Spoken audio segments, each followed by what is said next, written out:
Right now in KGW News, police arrest a Salem man they say tried to sexually assault a worker at a local massage business. What we're learning about that alleged attack tonight. Plus, Portland police push for more urgency when it comes to Multnomah County's plan to handle drug use on the streets. And a big chopper does some heavy lifting there to help local steelhead and salmon thrive. Thanks so much for joining us and happy Olympics. I'm David Molko. And I'm Christine Petawanich. We are following new developments tonight on Multnomah County's plan to offer treatment for people caught with a small amount of hard drugs. So let's get right to Blair Best live outside Portland Police headquarters because Blair, the chief is now weighing in and it sounds like he's less than thrilled. David, today Portland Police Chief Bob Day sent a somewhat strongly worded letter to the Multnomah County Chair, essentially asking why it's going to take 2 years to open what's called a 24/7 drop-off sobering center, something Portland hasn't had since 2019. Now that as the county fast-tracks opening a drug deflection center to be ready for September, when possession of certain amounts of hard drugs like fentanyl will be a crime again in Oregon. Now, if caught by police and they're not committing any other crimes, people will have the option of treatment over jail.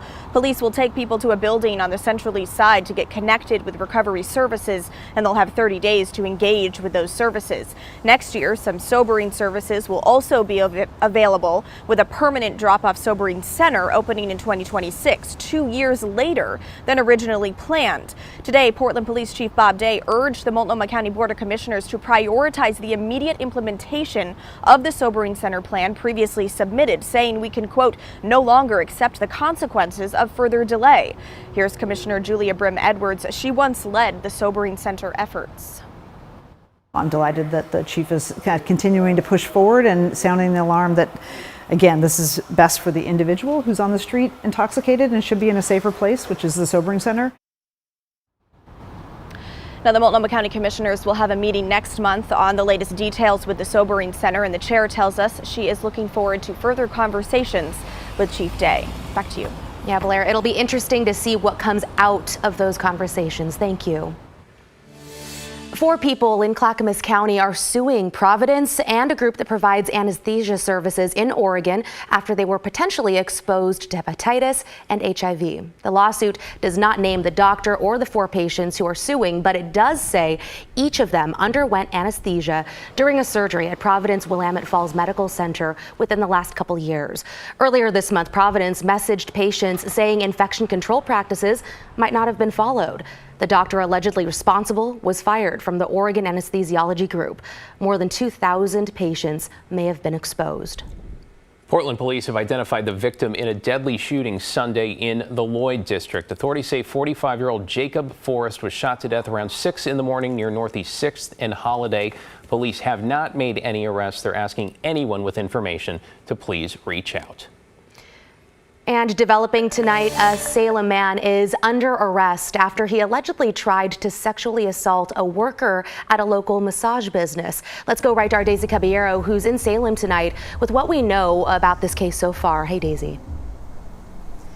Hey, Christine. Yeah, Felix Flores Jr. was arrested on Friday morning after police say he assaulted an employee at this massage spot in Northeast Salem. Police say Flores entered Sasa Massage off Commercial Street in Southeast Salem last Monday and sexually assaulted an employee, then left. He then allegedly did the same thing at Happy Holiday Massage in Northeast Salem. According to police reports, the woman he attempted to sexually assault screamed and struggled with Flores, getting the attention of others who stepped in to help. And nearby businesses say they're not surprised.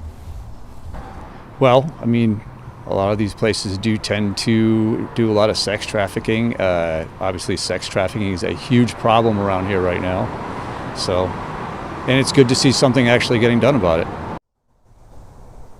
Flores was booked and remains in the Marion County Jail. He faces 8 charges, including rape, sodomy, assault, and kidnapping. And anyone with additional information about Flores, you're asked to call that number on your screen. Back to you guys. Thank you for your report, Daisy. Well, $500,000 project along a creek in East Multnomah County will be providing fish a place to hide and rest. The work today on Beaver Creek required a helicopter. It is so cool to see this in action. Tim Gordon's live in Gresham with the details. Tim? Yeah, guys, you know, we're right along this section of the Beaver Creek, which is right behind me here. And Mount Hood Community College is just on the other side. It runs adjacent to the campus here on its way to flow into the Sandy River. But today was all about lifting big timber to create log jams along the creek. Well, today we're helping restore about a mile-long stretch of Beaver Creek, which is an important tributary to the Sandy River. That helicopter you see is a big one, a dual-engine Boeing Vertol, which had no problem lifting 70-foot-long uprooted Douglas fir trees, root ball and all, and then setting them strategically along Beaver Creek. The helicopter picks up the log from one place, and the amazing pilot puts the log within a foot of where you want it. It's really incredible flying and incredible engineering work by our design team. Metro and the college invited us out to see from a distance and provided us some closer-up shots as well. The work involves about a 1-mile stretch of Beaver Creek and 74 logs airlifted into place to create 23 log jams.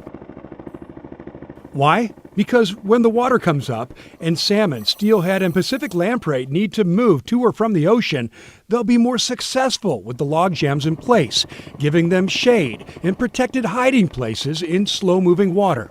And we're using a large helicopter to place the logs so that we don't have to create a mess with building a road for heavy equipment and for heavy equipment to move around in the stream channel. plus, it goes pretty quick this way. And the sooner the better for creatures that have seen their habitats damaged over the decades. Restoration projects like this help our Pacific Northwest fish make a comeback. These are iconic animals that have been part of our ecosystem since time immemorial. They're important to a huge majority of our community members, and if we're going to protect them and improve the populations, we have to restore habitat. Well, in fact, you can come out here and learn about restoring Beaver Creek because Metro bought land to create a 63-acre South Beaver Creek natural area out here that we're standing in right now. That and the restoration work on the creek and other creeks in the area is all paid for by Metro bond measures that voters passed. We'll send it back to you. Very cool to see that helicopter doing a little heavy lifting to help. Thank you so much, Tim. Still ahead, the latest on Oregon's wildfires, how crews are getting a helping hand from both the weather and the National Guard. And the good news is we're getting some rain on some of the Oregon fires. It's not a lot, but the cool, cloudy, more humid weather certainly helping. I'll let you know how long that will stick around.